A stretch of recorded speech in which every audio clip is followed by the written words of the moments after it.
क्यों हम इंसिस्ट करते हैं, मतलब बार बार आप यहाँ पर आकर मीटिंग में बैठिए। वन, हमें ब्रेन डिसऑर्डर्स, दिमागी बीमारियों की समझ नहीं है, ट्रीटमेंट की समझ नहीं है। हमारे दिमाग में कुछ बातें बैठी हुई हैं जो बचपन से समाज में हमने सुनी है, जैसे शराब गंदी चीज़ है, नशेड़ी ऐसे होते हैं, दिमाग का ये मतलब होता है, पागल का ये मतलब होता है। तो हमने काफ़ी सारी चीज़ें ये सुन रखी होती है। ठीक है, कल मैं वो आपने मूवी देखी है सबने, डियर जिंदगी, वो शाहरुख खान की। तो कल वो जब सीन कनव आ रहा था उसमें, वो शाहरुख खान यही मतलब ऑडियंस को बोल रहा था कि जब बाकी बीमारियों की बात होती है, किडनी की बात होती है, लिवर की बात होती है, तो सब मान जाते हैं, बट जब दिमाग की बात होती है तो कोई मानता ही नहीं कि ये भी शरीर का हिस्सा है। ठीक है, हाँ, खुसफुस करते हैं, मतलब उसको वो छुपाना चाहते हैं कि इसकी बात नहीं हम कर सकते। ठीक है, नशे की बात नहीं कर सकते, नशेड़ी की बात नहीं कर सकते, पागलपन, हमें लगता है कि ये पागल हो गया है पर्सन या किसी ने कुछ कर दिया है, तो हम हश हश कर देते हैं, मतलब उस चीज़ को हम दबा देते हैं, खुल के बात नहीं करते हैं। तो इसलिए हमें इसकी बिल्कुल जानकारी नहीं है, और ये नहीं होने की वजह से हम अपनी ज़िंदगी में बहुत सफ़र करते हैं, बहुत पेन देखते हैं। एक बीमारी की वजह से, ठीक है, जो घर में आ जाती है, जो हमें पता ही नहीं बीमारी है, हमें सडनली लगता है ये पर्सन को क्या हो गया, ये पर्सन ऐसे क्यों करने लगा, ये पर्सन पहले तो ऐसा नहीं था, एकदम ये क्यों बदल गया। ठीक है, तो हर सवाल का, इतने सवाल हमारे दिमाग में होते हैं और हम उनके जवाब ढूंढ रहे होते हैं, बट हमें जवाब नहीं मिलते बिकॉज अवेयरनेस नहीं है। अगर अवेयरनेस है तो स्टिग्मा है। अगर किसी घर में दिमागी बीमारी के पेशेंट का इलाज होगा तो वो दूसरे किसी को कभी नहीं बताएगा। हाँ, अगर उसको कैंसर या कुछ और होगा तो वो सबको बताएगा। तो इसलिए हम बहुत बहुत ज़्यादा सफ़र करते हैं इग्नोरेंस की वजह से भी। ठीक है, and doctor Bhatia realised after all these years कि फैमिली के बिना ये ट्रीटमेंट नहीं हो सकता। पेशेंट को ब्रेन डिसऑर्डर है, इसका मतलब है पेशेंट का ब्रेन कॉम्प्रोमाइज्ड है। उसने जो अपने दिमाग से काम लेना है वो चाहता ज़रूर है, वो परेशान ज़रूर है, मगर वो कर नहीं सकता।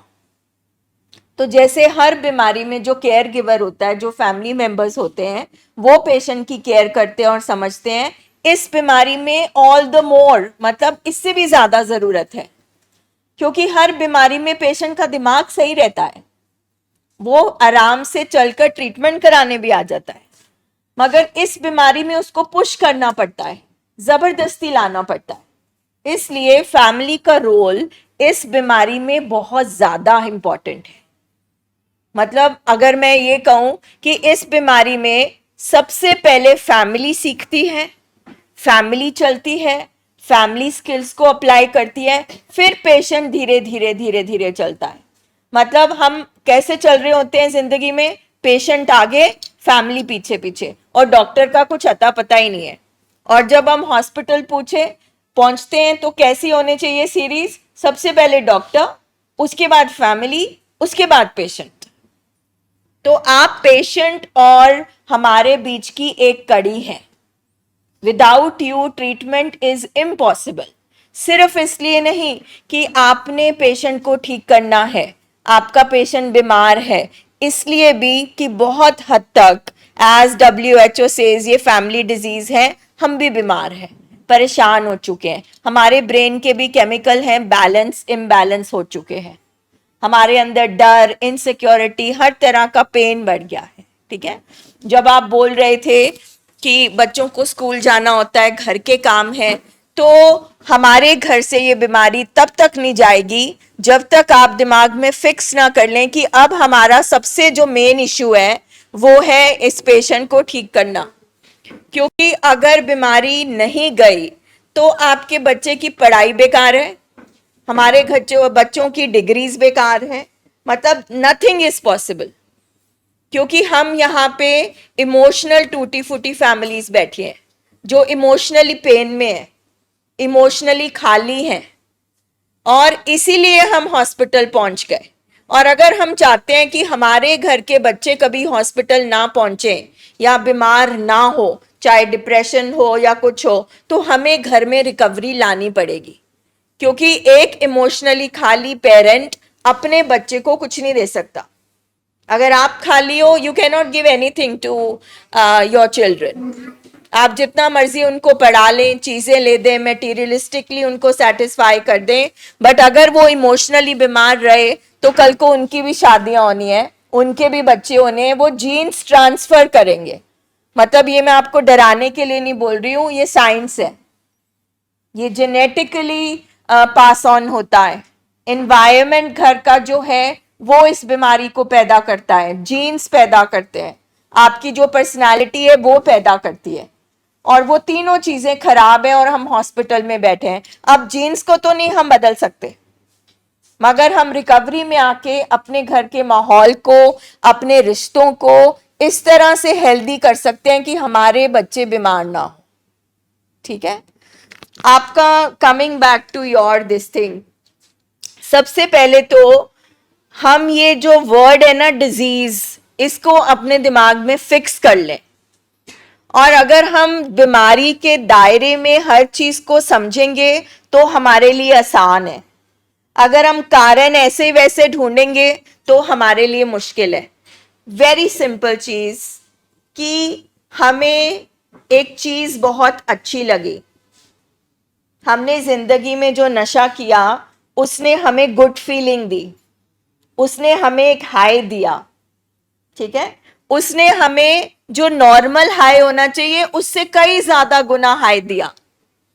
ठीक है, अगर हम जिंदगी में किसी मिठाई को पसंद करते हैं तो 5 साल हमने एक हलवाई से वो मिठाई खाई, तो 5 साल बाद हमने सेम मिठाई किसी और हलवाई से खाई और वो हमें लगी वाह ये बेस्ट लड्डू है, ये बेस्ट है। तो वो एक जो फील है, जो टेस्ट है, वो हमारे दिमाग में चला गया और हमने कहा मुझे वो वाले नहीं, मुझे ये वाला लड्डू चाहिए। ठीक है, तो ब्रेन ने वो रिकॉर्ड कर लिया है हाई। ठीक है, अब जो अंदर छोटा मोटा मामूली जो होता है नॉर्मल, देखो लाइफ सबकी जैसे हम मूवीज में देखते हैं वैसा नहीं होता।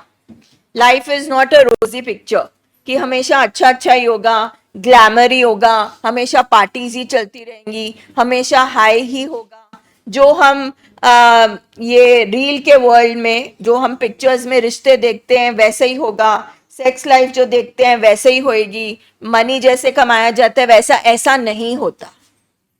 ठीक है, मगर ये जो नशा है ना, ये एक ऐसा आपके दिमाग में ऐसा फॉल्स इमेज क्रिएट कर लेता है।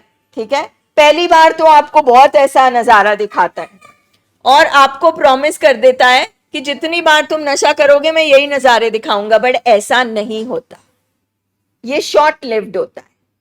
ठीक है, अब आपके दिमाग ने वो चखा हुआ है, अब अंदर से जो थोड़ी बहुत डोपामिन रोज बनती है, जितनी हमारी गुजारिश होगा, जो सर कहते हैं 4 से 6, वो बन नहीं रही, हमें उसी का स्वाद आ जा रहा है, बार बार वही थॉट्स आई जा रहे हैं। ठीक है, तो मेन चीज तो ये है कि थॉट्स क्या आ रहे हैं, ये क्रेविंग आ रही है कि ब्रेन मांग रहा है। ठीक है, ये एक ऑटोमेटिक प्रोसेस है। अब वो एक जगह जो आपकी भरी थी नशे ने, वो खाली हो गई है, उसको हम किसी और नशे के साथ भरेंगे तो वो एक ही बात हो जाएगी। तो अब हमें ये वाला जो नशा जो हम करते थे, ये हमारे जानवर दिमाग की खुराक थी। अब जो मत है, जो प्री फ्रंटल कॉर्टेक्स है, वो कहती है कि आपको अपना डोपामिन धीरे धीरे कमाना पड़ेगा। पहले हमने बिना कमाए हासिल करा शॉर्टकट से, अब जो जिंदगी जीने का सही तरीका है उस तरह से हासिल करना पड़ेगा, मगर वो उतनी क्वांटिटी में नहीं मिलेगा जितना आप ले चुके हैं। कभी कभी आपको अपने घर वालों के साथ बैठ के मिलेगा, हो सकता है आप घूमने जाएंगे, डोपामिन रिलीज होगा, आप अपने बच्चे के साथ खेलेंगे, टाइम स्पेंड करेंगे, डोपामिन रिलीज होगा। तो ये धीरे धीरे धीरे धीरे होगा।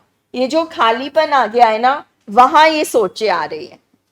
ये एक नॉर्मल नेचुरल प्रोसेस है, ये थोड़ी टाइम के लिए चलेगा। ठीक है, तो अब क्या है, यही प्रोसेस है, मतलब यही टाइम है कि क्यों पेशेंट के लिए ये टाइम जरूरी है, ये प्रोग्राम जरूरी है, ट्रेनिंग जरूरी है, क्योंकि हमें लगता है सिर्फ नशे की बात है,